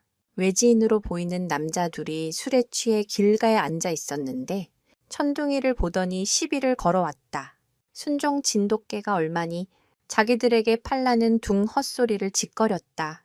내가 거절하자 다짜고짜 천둥이의 목줄을 잡아채려 했다. 천둥이가 사납게 짖으며 저항하자 그중 한 놈이 발길질을 했다. 내가 지팡이를 휘두르며 막았지만 천둥이 옆구리에 큰 상처를 입었다. 짐승만도 못한 놈들. 분해서 밤잠을 설쳤다. 천둥이의 눈에서 처음으로 인간에 대한 공포와 증오를 보았다. 후! 소미의 심장이 철렁 내려앉았다. 천둥의 옆구리에는 실제로 희미한 흉터 자국이 남아 있었다. 어른들은 그저 어디서 긁힌 상처련이 대수롭지 않게 여겼지만 그것은 끔찍한 폭력의 흔적이었던 것이다. 소미는 떨리는 손으로 다음 장을 넘겼다. 할아버지의 분노는 계속 이어졌다. 그식년 7월 15일 그놈들이 또 나타났다. 오늘은 아예 작정하고 우리 집 근처를 맴돌았다. 내가 잠시 읍내에 볼일을 보러 간 사이 천둥이를 훔쳐가려 했던 모양이다. 이웃 김씨가 보고 소리를 지르자 냅다 도망쳤다고 한다. 천둥이는 목줄을 끊고 저항하다가 목에 상처를 입었다. 돌아와 보니 녀석이 온몸을 사시나무 떨듯 떨고 있었다. 밥도 먹지 않고 구석에 웅크려 그르렁거리기만 한다. 내가 곁에 있어주지 못했다는 죄책감에 가슴이 미어진다. 앞으로는 한시도 녀석을 혼자 두지 말아야겠다. 일기장의 기록은 천둥이 겪었던 끔찍한 트라우마의 전말을 생생하게 증언하고 있었다. 주인을 지키려다, 그리고 자기 자신을 지키려다 낯선 남자들에게 끔찍한 폭행을 당했던 것이다. 할아버지가 곁에 있었음에도 자신을 지켜주지 못했다는 충격, 그리고 혼자 있을 때 다시 공격당했던 공포가 뒤섞여 낯선 남자, 다르다를 위협이라는 끔찍한 공식이 녀석의 뇌리에 깊이 각인된 것이 분명했다. 개의 기억력은 특정 사건과 연관된 감정과 함께 저장되는 경향이 있다. 천둥에게 낯선 남자는 극심한 고통과 공포라는 감정과 한 덩어리로 묶여버린 것이다. 소미는 비로소 모든 것을 이해할 수 있었다. 강 훈련사가 나타났을 때, 마을 남자들이 울타리 주변에 모여들었을 때, 천둥이 왜 그토록 광적으로 반응했는지를 녀석은 그저 사나웠던 게 아니라 과거의 끔찍한 기억이 되살아나 필사적으로 자신을 방어하려 했던 것이다. 아무도 알아주지 못했던 그 깊은 상처를 생각하니 소미는 가슴이 미어져 눈물을 뚝뚝 흘렸다. 할아버지의 일기 마지막 장은 돌아가시기 바로 전날에 쓰여 있었다. 트런식 XX년 9월 28일. 몸이 예전 같지 않다. 기침이 잦아들고 숨이 차다. 내가 만약 없어진다면 우리 천둥이는 누가 돌봐줄까? 녀석은 나 없이는 하루도 못 살 텐데 부디 내가 마지막까지 녀석의 곁을 지킬 수 있기를. 천둥아, 미안하다. 그리고 사랑한다. 그것이 할아버지의 마지막 기록이었다. 소미는 일기장을 가슴에 꼭 껴안고 한참을 울었다. 이제 어떻게 해야 할지 분명해졌다. 천둥의 상처를 치유하기 위해서는 과거의 기억을 덮어주는 것이 아니라 낯선 남자가 더 이상 위협적인 존재가 아니라는 것을 알려주어야만 했다. 그것은 소미 혼자서는 할 수 없는 일이었다. 아빠의 도움이, 그리고 어쩌면 마을 사람들의 도움이 필요했다. 하지만 과연 그들이 이 상처투성이 개의 아픔을 이해하고 도와주려 할까? 일기장을 덮는 소미의 얼굴에 굳은 결심이 어렸다. 이것은 천둥만을 위한 일이 아니었다. 할아버지의 마지막 사랑과 약속을 지키기 위한 일이기도 했다. 할아버지의 일기장을 통해 천둥의 아픈 과거를 알게 된 소미는 곧바로 아버지에게 달려가 모든 사실을 털어놓았다. 일기장을 읽어 내려가는 아버지의 얼굴은 점점 굳어갔고 마지막 장을 덮었을 때는 깊은 탄식과 함께 복잡한 표정을 지었다. 이런 일이 있었을 줄은 전혀 몰랐구나. 어쩐지 낯선 사람만 보면 그렇게 길을 쓰고 달려들더라니. 그는 천둥을 그저 사납고 문제 있는 개로만 여겼던 자신을 자책했다. 아버지의 마음이 움직였다. 그는 소미의 계획에 동참하기로 했다. 계획은 단순했다. 아버지가 천둥에게 점진적으로 다가가며 남자 어른 역시 안전하고 다정한 존재가 될 수 있다는 것을 인식시키는 것이었다. 소미가 사용했던 방법 그대로 아버지는 처음 며칠 동안 그저 울타리 밖 멀찍이 서서 천둥을 바라보기만 했다. 처음에는 으르렁대던 천둥도 소미가 옆에서 자장가를 불러주며 아빠는 위험한 사람이 아니라고 속삭여주자 조금씩 경계를 풀었다. 진저는 더뎠지만 희망이 보였다. 일주일쯤 지나자 아버지는 울타리 가까이 다가갈 수 있게 되었고 소미를 통해 고구마 말랭이를 건네주는 데 성공했다. 천둥은 여전히 아버지를 완전히 신뢰하지는 않았지만 적어도 이전처럼 맹렬하게 공격성을 드러내지는 않았다. 소미와 아버지는 이 작은 성공에 기뻐하며 언젠가는 아버지가 직접 천둥의 목에 목줄을 매고 함께 산책할 수 있는 날이 오리라 믿었다. 마을 사람들도 눈에 띄게 얌전해진 천둥의 모습과 부녀의 노력하는 모습을 보며 조금씩 마음을 열기 시작했다. 하지만 평화는 너무나도 짧았다. 위기는 전혀 예상치 못한 곳에서 찾아왔다. 그날 오후 소민의 집으로 낯선 트럭 한 대가 들어섰다. 농기구를 팔러 다니는 외판원이었다. 그는 소민의 집에 사람이 없는 줄 알고 마당 안까지 성큼성큼 걸어 들어왔다. 그 순간 울타리 안에 있던 천둥의 눈빛이 돌변했다. 낯선 남자, 큰 목소리, 거침없는 발걸음, 그 모든 것이 2년 전의 끔찍한 트라우마를 깨우는 방가쇠가 되었다. 천둥의 뇌리에서 과거의 폭행범과 눈앞의 외판원이 겹쳐 보였다. 기깅 하는 비명과 함께 천둥은 이성을 잃었다. 그동안 소미와 쌓아왔던 모든 노력이 물거품이 되는 순간이었다. 천둥은 미친 듯이 울타리에 몸을 부딪히기 시작했다.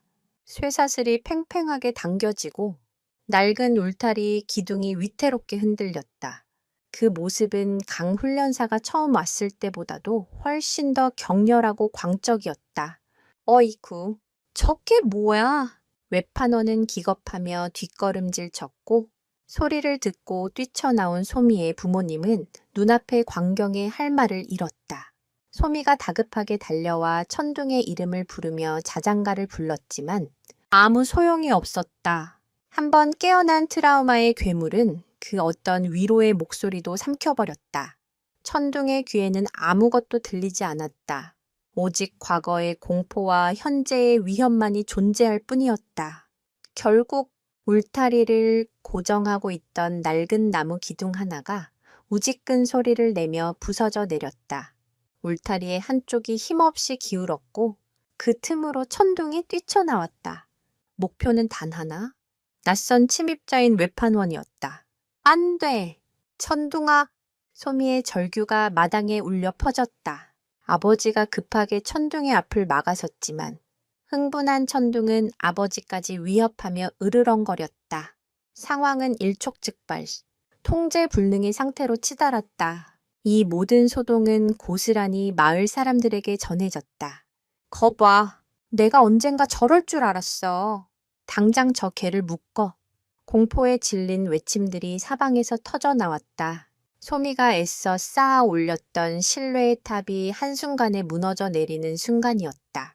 외판원은 겁에 질려 자신의 트럭으로 도망쳤고 천둥은 트럭이 사라질 때까지 미친 듯이 지저댔다. 소동이 끝난 후 마당에는 처참한 정적만이 남았다.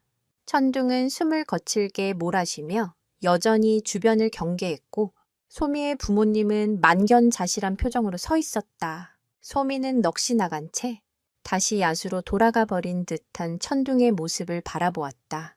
몇 달간의 노력이 한순간의 사고로 모두 허사가 되어버렸다. 마을 사람들의 시선은 다시 싸늘하게 식었고 이장님은 굳은 얼굴로 소민의 집을 향해 걸어오고 있었다. 다시 찾아온 위기, 그리고 무너져 내린 희망 앞에서 과연 9살 소녀는 다시 일어설 수 있을까? 천둥에게는 이제 정말 마지막 기회조차 사라져버린 것일까? 그날의 소동은 마을을 다시 공포의 도가니로 몰아넣었다. 이장님은 단호한 표정으로 소미의 아버지에게 통보했다. 박서방, 더는 안 되겠네. 약속하지 않았는가. 단 한 번이라도 문제가 생기면 마지막이라고. 내일 당장 처리하게. 그러지 않으면 우리가 직접 나설 수밖에 없어. 이번에는 그 어떤 변명도 부탁도 통하지 않았다. 마을 사람들의 안전이 걸린 문제 앞에서 개 한 마리의 사정은 더 이상 고려의 대상이 될 수 없었다. 집안의 분위기는 그 어느 때보다 무겁게 가라앉았다. 아버지는 말없이 담배만 태웠고 어머니는 소리 없이 눈물만 흘렸다. 그들은 소미를 볼 낯이 없었다. 딸의 노력을 누구보다 잘 알기에 이 잔인한 결정을 내려야만 하는 현실이 원망스러웠다. 어머니는 흐느끼며 소미를 끌어안았다. 소미야, 미안하다. 정말 미안해. 엄마 아빠가 힘이 없어서 이제 그만하자. 천둥이를 위해서도 그게 더 편안한 길일지 몰라. 계속 이렇게 겁에 질려 사는 것보다는. 하지만 소미는 고개를 저었다. 눈에는 눈물이 그렁그렁했지만 그보다 더 강한 빛이 서려 있었다. 아니야. 엄마. 천둥이는 잘못 없어. 아팠던 기억 때문에 그런 거야. 무서워서 그런 거라고. 우리가 포기하면 천둥이는 정말로 혼자가 되잖아. 할아버지와의 약속은 어떻게? 9살 소녀의 입에서 나온 말이라고는 믿기 힘든 강한 책임감과 신념이 담긴 말이었다. 소미는 부모님의 만류를 뿌리치고 다시 부서진 울타리 쪽으로 향했다. 천둥은 극도의 흥분 상태가 가라앉은 뒤 이제는 탈진한 듯 구석에 몸을 웅크리고 있었다. 미세하게 몸을 떨고 있는 모습이 마치 악몽을 꾼 아이 같았다. 소미가 다가가자 천둥은 고개를 들어 잠시 쳐다볼 뿐 이전처럼 반가움을 표시하지 않았다. 녀석 역시 자신이 저지른 일과 그로 인해 달라진 분위기를 본능적으로 감지하고 있는 듯했다. 그 눈빛에는 깊은 죄책감과 체념이 담겨 있었다. 소미는 천둥의 곁에 가만히 주저앉았다. 아무 말도 하지 않았다. 그저 곁을 지켜주었다. 내 잘못이 아니야. 내가 있잖아. 포기하지 않을 거야. 좌고온 마음을 다해 이야기하듯 동물의 세계에서는 때로 침묵이 가장 큰 위로가 되기도 한다. 언어적 소통이 불가능한 그들에게 변함없이 곁을 지켜주는 존재의 물리적인 현존은 그 자체로 강력한 안정감을 주기 때문이다. 밤이 깊어졌다. 아버지는 결국 내일 아침 군청 동물보호과에 연락하기로 마음을 굳혔다. 그것이 그가 할 수 있는 마지막 선택이었다. 그는 잠든 줄 알았던 소미의 방을 조용히 열었다. 하지만 소미는 침대에 없었다. 놀란 아버지가 마당으로 뛰쳐나가 보니 소미는 얇은 담요 한 장을 덮은 채 울타리 옆 천둥의 곁에서 잠들어 있었다. 그리고 천둥은 잠든 소녀의 곁을 한시도 떠나지 않고 마치 보초를 서듯 웅크리고 앉아 주변을 경계하고 있었다. 차가운 밤 공기로부터 소녀를 지키려는 듯 자신의 몸으로 바람을 막아주고 있는 모습이었다. 그 광경을 본 아버지의 마음이 무너져 내렸다. 무엇이 옳은 것일까? 마을의 안전과 다수의 평화를 위해 한 생명을 포기하는 것이 과연 정답일까? 아니면 모든 위험을 감수하고서라도 이토록 깊은 교감을 나누는 두 생명의 믿음을 지켜주는 것이 옳은 것일까? 그는 쉽사리 답을 내릴 수 없었다. 칠흑 같은 어둠 속에서 그는 한참 동안이나 딸과 개가 서로에게 기대어 있는 모습을 멍하니 바라보았다. 다음 날 아침, 소미는 그 누구보다도 일찍 잠에서 깼다. 그리고 아버지가 전화기를 들기 전에 먼저 아버지 앞에 섰다. 아빠, 딱 한 번만 더 기회를 주세요. 소미의 눈빛은 그 어느 때보다도 진지했다. 제가 방법을 찾을게요. 천둥이가 다시는 사람을 무서워하지 않게 만들 방법을요. 제가 꼭 해낼게요. 꺾이지 않는 소녀의 믿음 앞에서 어른들의 현실적인 논리는 힘을 잃었다. 아버지는 차마 딸의 간절한 눈빛을 외면할 수 없었다. 그는 결국 자신의 모든 것을 걸고 딸의 믿음을 한 번 더 지지해 주기로 결심했다. 하지만 어떻게 이미 모든 방법이 실패한 지금 무슨 수로 마을 사람들을 설득하고 천둥의 트라우마를 극복하게 할 수 있단 말인가. 막막한 절망 속에서 문득 한 사람의 얼굴이 떠올랐다. 기술이 아닌 마음으로 접근해야 한다고 말했던 패배를 인정하고 돌아섰던 전문가, 강철우 훈련사였다. 소미 아버지의 전화를 받은 강철우 훈련사는 처음에는 단호하게 거절했다. 제가 말씀드리지 않았습니까? 그 개는 위험합니다. 아이를 위해서라도 이제는 포기하셔야 합니다. 그의 목소리에는 전문가로서의 냉정한 판단과 책임감이 묻어 있었다. 하지만 수화기 너머로 들려오는 아버지의 목소리는 절박했다. 그는 지난번 소동의 전말과 할아버지의 일기장을 통해 알게 된 천둥의 트라우마, 그리고 그럼에도 불구하고 천둥을 포기하지 않는 딸 소미의 꺾이지 않는 믿음에 대해 모두 털어놓았다. 모든 이야기를 들은 강 훈련사는 한동안 말이 없었다. 그의 머릿속에서는 복잡한 계산이 오갔다. 전문가로서의 이성과 한 생명의 아픔에 공감하는 인간으로서의 감정이 치열하게 충돌했다. 그는 자신이 야수라고 낙인 찍었던 개의 행동이 사실은 끔찍한 폭력에 대한 필사적인 자기 방어였다는 사실에 충격을 받았다. 그리고 그 깊은 상처를 9살 소녀가 오직 진심만으로 어루만져 왔다는 사실에 경외감마저 느꼈다. 그는 자신의 패배를 다시 한번 인정해야만 했다. 자신의 지식과 경험이 한 아이의 순수한 공감 능력 앞에서는 얼마나 무력했는지를 며칠 후 강 훈련사는 예고 없이 다시 소민의 마을을 찾았다. 하지만 이번에 그의 손에는 캐치폴이나 두꺼운 장갑 대신 공구함과 설계도가 들려 있었다. 그의 모습은 더 이상 거만한 전문가가 아니었다. 그는 소미의 부모님 앞에 고개를 숙였다. 제가 틀렸습니다. 저는 천둥이를 문제견으로만 봤지. 상처 입은 피해자라고는 생각하지 못했습니다. 아이에게 큰 가르침을 얻었습니다. 그는 자신이 온 이유를 설명했다. 천둥이의 트라우마를 극복하기 위해서는 통제와 훈련이 아니라 안정감과 신뢰를 줄 수 있는 환경을 만들어주는 것이 우선입니다. 제가 도와드리겠습니다. 훈련사로서가 아니라 이 아이의 조수로서요. 강 훈련사의 변화는 놀라웠다. 그는 가장 먼저 기존의 차갑고 위압적이던 철제 울타리를 철거하기 시작했다. 그에게 울타리는 이제 감금의 상징이 아니라 천둥이 스스로 안전하다고 느낄 수 있는 자신만의 공간, 즉 안전기지 세이프 베이스가 되어야 했다. 그는 마을 사람들의 의심 어린 시선에도 아랑곳하지 않고 소미 아버지와 함께 튼튼한 목재를 이용해 새롭고 넓은 보금자리를 만들기 시작했다. 이전보다 훨씬 넓고 안에는 천둥이 비와 햇볕을 피할 수 있는 아늑한 집도 만들어 주었다. 특히 사방이 막힌 철창 대신 외부와 소통할 수 있도록 시야가 트인 디자인을 고안했다.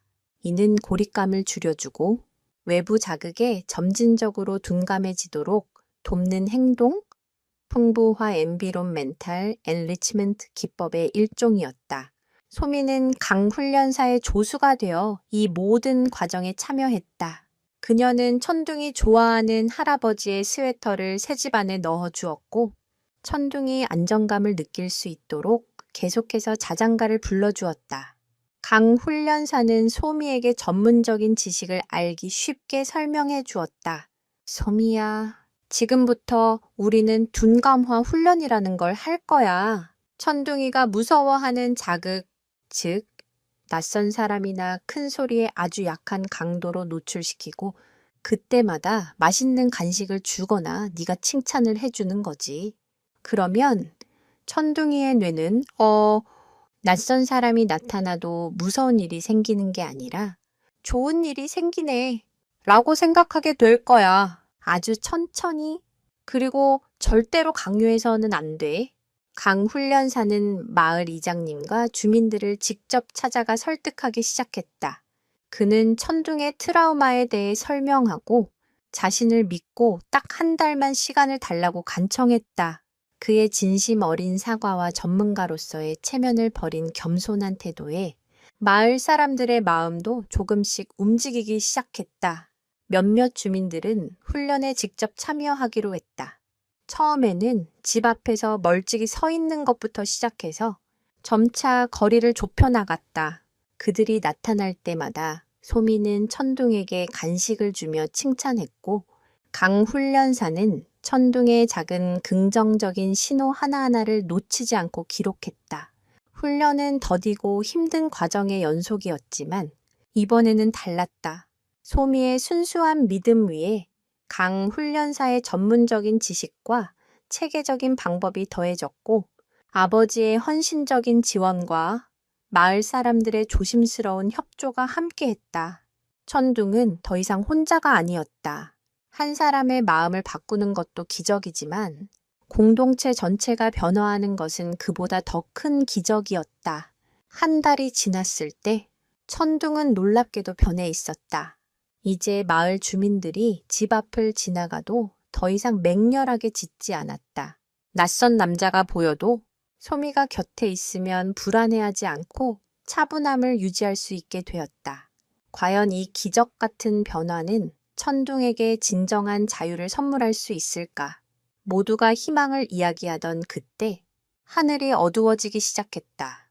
장마를 알리는 먹구름이 마을 위로 무겁게 몰려오고 있었다. 그해 여름 장마는 유난히도 지독했다. 며칠 동안 쉬지 않고 쏟아진 비는 마을 앞 가을을 흙탕물로 바꿔놓았고 땅은 물기를 머금을 대로 머금어 스펀지처럼 무르게 변해 있었다.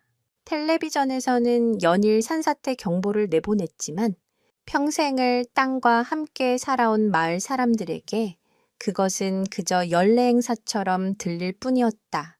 하지만 그날 밤의 폭우는 차원이 달랐다. 마치 하늘의 구멍이라도 뚫린 듯 장대 같은 빗줄기가 맹렬하게 대지를 후려쳤다. 밤늦게까지 계속되는 빗소리에 소미의 아버지는 잠을 이룰 수 없었다. 그는 최근에 심어놓은 옥수수밭의 배수로가 걱정되었다. 이러다 밭이 다 잠기겠어. 잠깐만 나가서 물꼬만 트고 와야겠소. 어머니의 만류에도 불구하고 아버지는 두꺼운 비옷을 챙겨 입고 손전등 하나에 의지한 채 칠흑 같은 어둠 속으로 나섰다. 금방 다녀올게. 그것이 그가 남긴 마지막 말이었다. 시간이 흘러도 아버지는 돌아오지 않았다. 불안해진 어머니가 남편의 휴대폰으로 몇 번이나 전화를 걸었지만 신호음만 반복될 뿐 아무런 응답이 없었다. 불안감은 순식간에 공포로 바뀌었다. 바로 그때였다. 쿠르르릉 온 집안이 흔들리는 듯한 굉음과 함께 땅이 울렸다. 멀지 않은 곳에서 무언가 거대한 것이 무너져 내리는 소리였다. 산사태였다.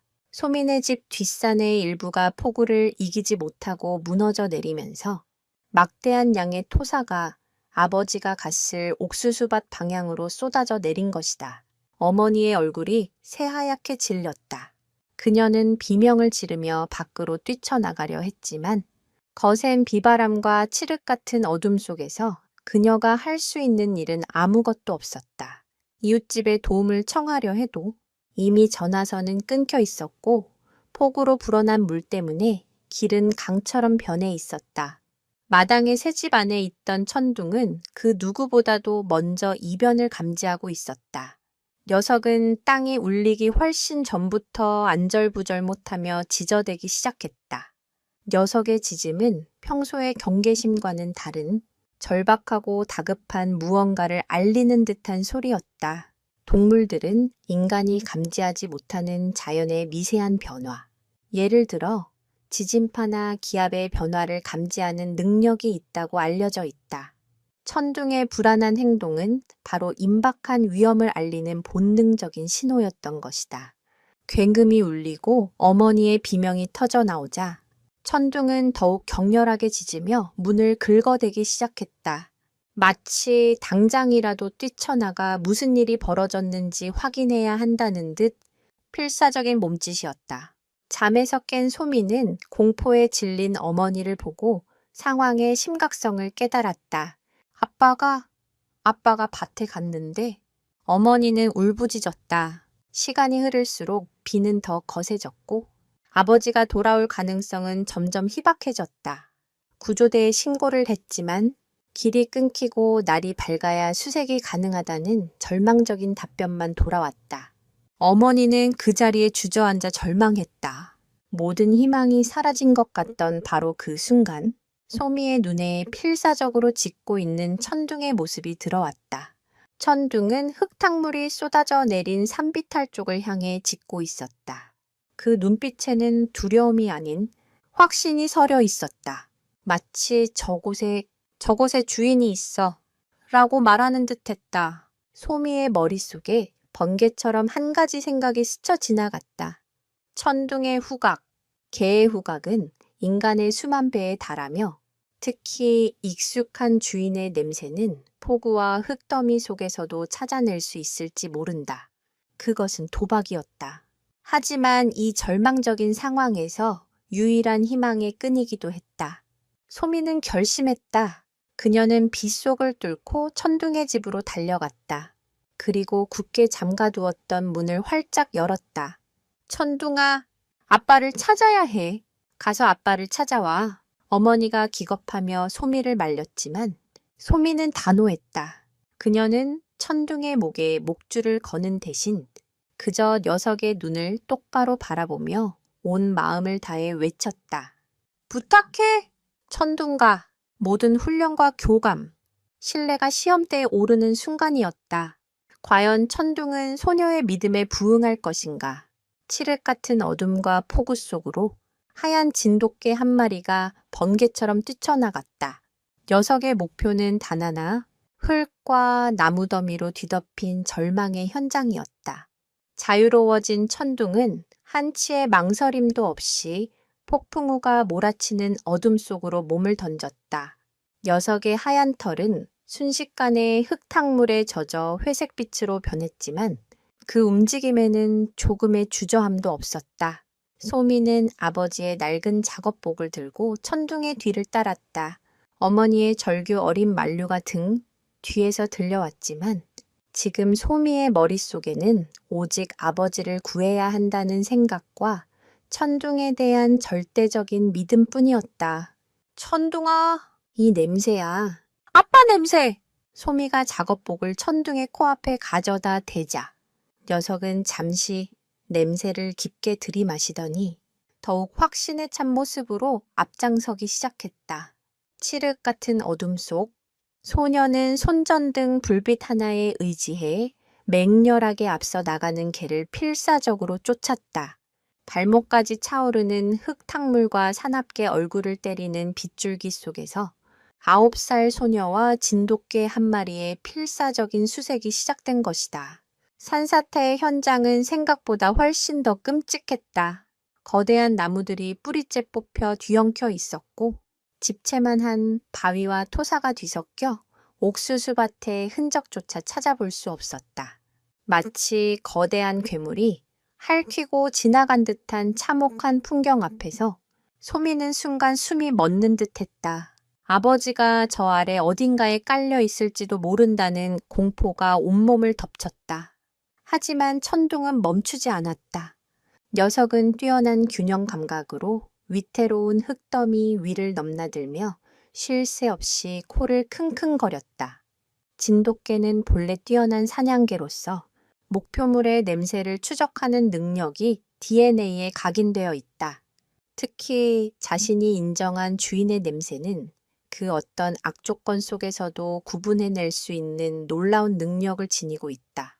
지금 천둥은 자신의 모든 본능을 총동원하여 흙과 비 냄새 속에 섞인 단 하나의 익숙한 채취를 추적하고 있었다. 시간이 얼마나 흘렀을까? 날이 밝으려면 아직 한참이나 남았다. 소미의 체력은 거의 바닥나고 있었고 손전등 불빛도 약해지기 시작했다. 절망감이 엄습해올 무렵 앞서가던 천둥이 갑자기 한 지점에서 멈춰 섰다. 그리고는 그곳을 떠나지 않고 맹렬하게 짖기 시작했다. 이전의 그 어떤 짖음과도 다른 다급하고 절박한 신호였다.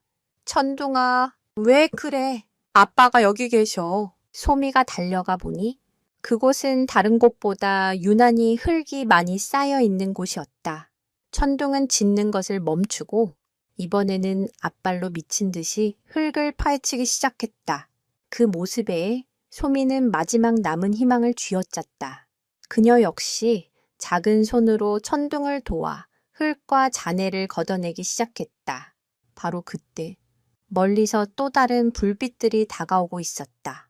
소식을 듣고 뜬 눈으로 밤을 새운 마을 이장님과 몇몇 청년들이었다. 그들은 더 이상 기다릴 수 없어 직접 나선 것이었다. 소미야! 위험하게 여긴 어쩐 일이냐? 이장님의 걱정스러운 고함에 소미가 울먹이며 외쳤다. 여기에요. 천둥이가 아빠를 찾았어요. 여기 아래 아빠가 계세요. 어른들은 반신반의했지만 필사적으로 땅을 파는 개와 소녀의 모습에 무언가에 홀린 듯 다가와 삽과 괭이로 흙을 파내기 시작했다. 모두가 숨을 죽이고 작업에 몰두했다. 시간과의 싸움이었다. 천둥은 지친 기색도 없이 계속해서 짖으며 위치를 알렸고 그 소리는 마치 절망 속에서 울리는 희망의 사이렌처럼 들렸다. 얼마나 팠을까? 한 청년의 삽 끝에 무언가 단단한 것이 걸렸다. 조심스럽게 흙을 걷어내자 푸른색 비옷의 일부가 드러났다. 찾았다. 누군가의 외침과 함께 모두의 움직임이 더욱 빨라졌다. 아버지는 다행히도 쓰러진 나무와 바위 사이에 생긴 작은 공간 덕분에 최악의 상황은 면한 상태였다. 하지만 부러진 다리에 심한 출혈이 있었고 저천증으로 의식이 희미해지고 있었다. 조금만 더 늦었더라면 정말 위험할 뻔한 순간이었다. 아버지가 무사히 구출되어 들것에 실려 나오는 순간 천둥은 그제야 짖는 것을 멈췄다. 녀석은 흑투성이 범벅이 된 채 들것 옆에 조용히 다가가 의식 없는 주인의 손을 가만히 핥았다. 그 모습은 영웅의 귀환이자 충견의 맹세를 지켜낸 위대한 증명이었다. 칠흑 같던 어둠이 서서히 걷히고 동쪽 하늘에서 희미한 빛이 밝아오고 있었다. 절망의 밤을 뚫고 솟아오른 한 줄기 빛. 그것은 기적의 서막을 알리는 여명이었다. 소미 아버지의 구조 소식은 날이 밝자마자 마을 전체로 퍼져나갔다. 아버지는 병원으로 옮겨져 다리 수술을 받았고 다행히 생명에는 지장이 없다는 진단을 받았다. 이 모든 기적의 중심에는 한 마리의 진돗가의 천둥이 있었다. 어둠과 폭우를 뚫고 주인을 찾아낸 천둥의 이야기는 순식간에 마을의 가장 큰 화제가 되었다. 며칠 전까지만 해도 괴물개, 시한폭탄이라며 손가락질하고 두려워했던 마을 사람들은 이제 천둥을 다른 눈으로 바라보기 시작했다. 그들은 자신들의 어리석음과 편견을 부끄러워했다. 천둥의 사나움이 깊은 상처에서 비롯된 방어 기제였다는 사실과 그 본질은 목숨을 걸고 주인을 구하는 충성스러운 영혼이었다는 것을 비로소 깨닫게 된 것이다. 마을 회관에서는 자발적으로 회의가 열렸다. 이장님은 무거운 표정으로 입을 열었다. 우리가 큰 실수를 할 뻔했습니다. 하마테오면 우리 마을의 은인을 우리 손으로 없애버릴 뻔했단 말입니다. 그의 목소리에는 깊은 반성과 미안함이 묻어 있었다. 회의에 참석한 마을 사람들 모두가 고개를 숙였다. 한 아주머니는 눈물을 글썽이며 말했다. 솜이 그 어린 것이 옳았어요. 우리는 무섭다고 피하기만 했는데 그 아이는 끝까지 믿어줬잖아요. 우리가 그 아이만도 못했습니다. 그날 이후 천둥에 대한 마을의 대우는 180도 달라졌다. 더 이상 천둥을 울타리 안에 가둬야 한다고 주장하는 사람은 아무도 없었다. 오히려 마을 사람들은 자발적으로 돈을 모아 강 훈련사가 만들다만 천둥의 새집을 더욱 튼튼하고 안락하게 완성해 주었다. 어떤 사람은 최고급 사료를 가져왔고 어떤 사람은 푹신한 담요를 선물했다. 아이들은 이제 천둥을 무서워하기는커녕 소미와 함께 있을 때 조심스럽게 다가와 천둥아, 고마워라고 인사를 건넸다. 천둥 역시 변했다. 자신을 향한 마을 사람들의 시선이 달라졌다는 것을 본능적으로 느낀 것일까. 녀석은 더 이상 사람들을 향해 이유 없이 짖거나 경계하지 않았다. 물론 트라우마가 완전히 사라진 것은 아니었지만 이제 녀석의 곁에는 소미뿐만 아니라 온 마을 사람들이라는 든든한 울타리가 생겼다. 이러한 긍정적인 사회적 상호작용은 동물의 트라우마 치료에 있어 매우 중요한 역할을 한다. 지속적인 안정감과 신뢰의 경험은 과거의 부정적인 기억을 서서히 덮어주는 효과가 있다. 가장 극적인 변화는 퇴원한 아버지와 천둥의 관계였다. 병원에서 돌아온 아버지는 목발을 짚은 채 가장 먼저 천둥에게 다가갔다. 그는 천둥의 앞에 한쪽 무릎을 꿇고 흑투성이 영웅의 머리를 두 손으로 감싸 안았다. 천둥아, 고맙다. 내가 너를 오해했다.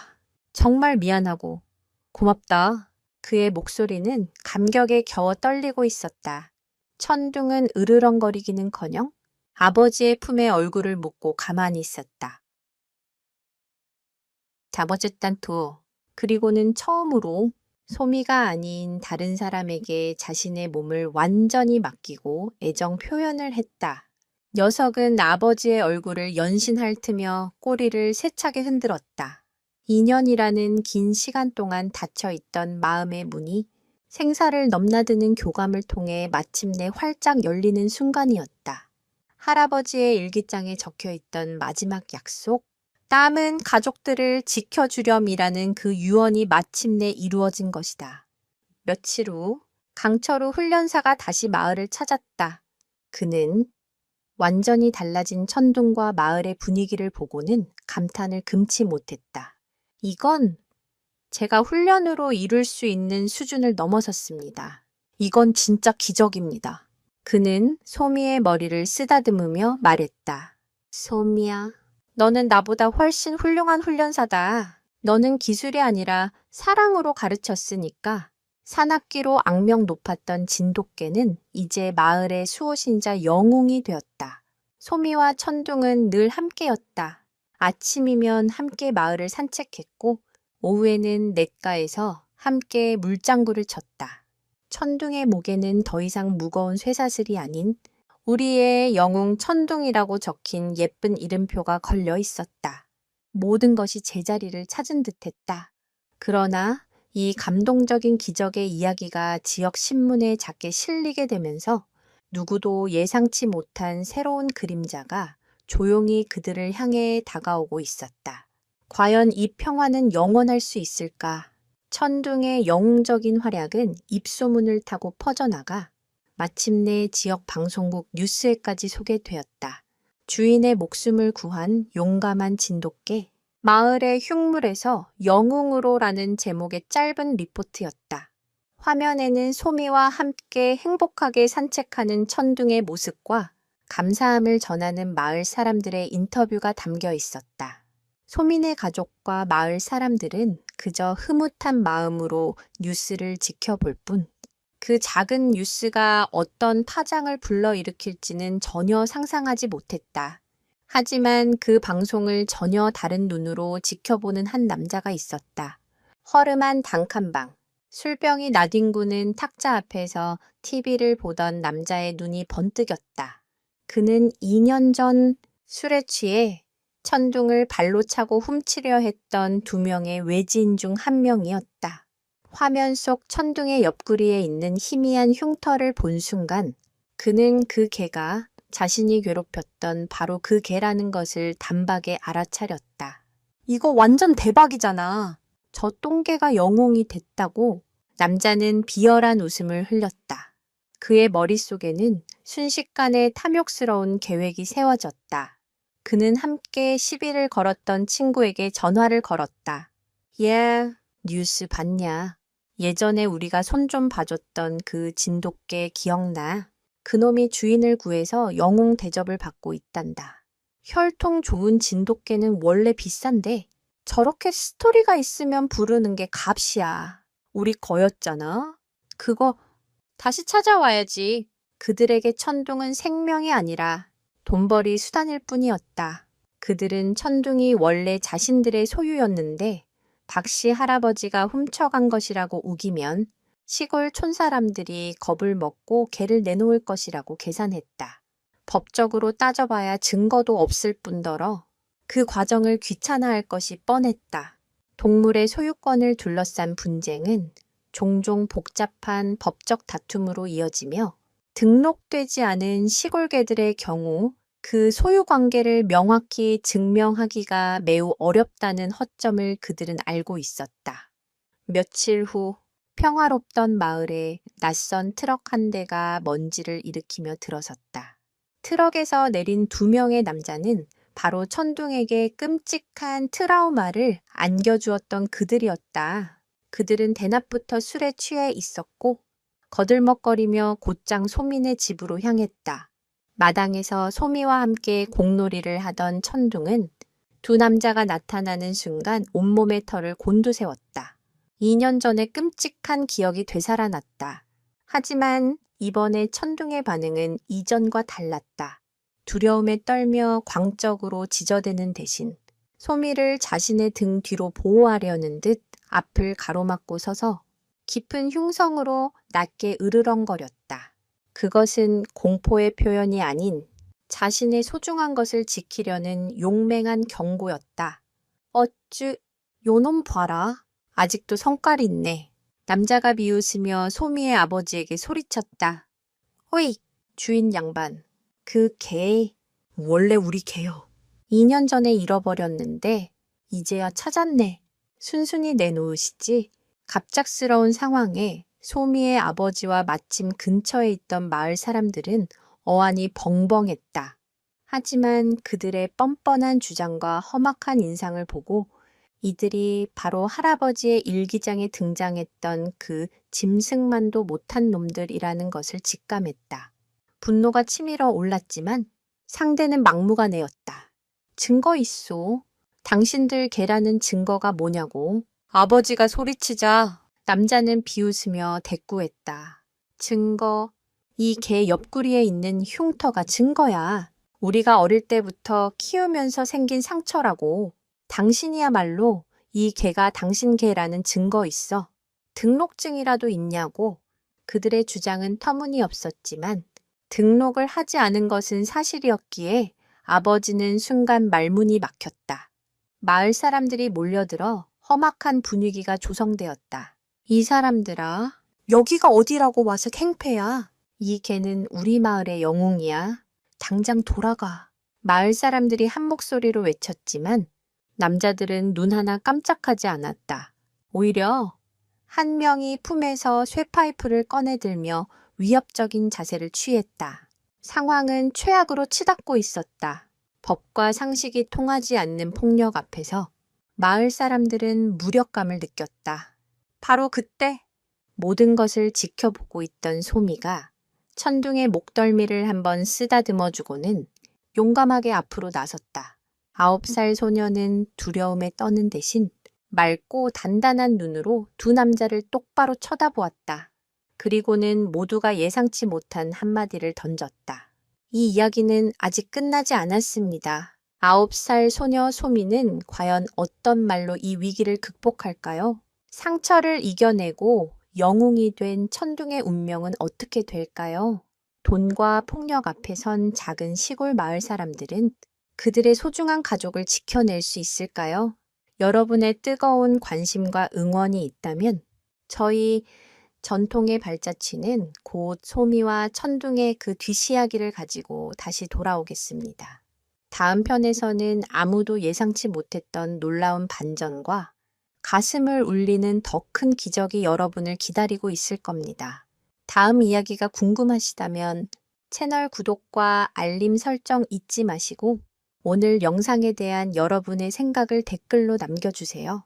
여러분의 작은 관심이 저희에게는 큰 힘이 됩니다.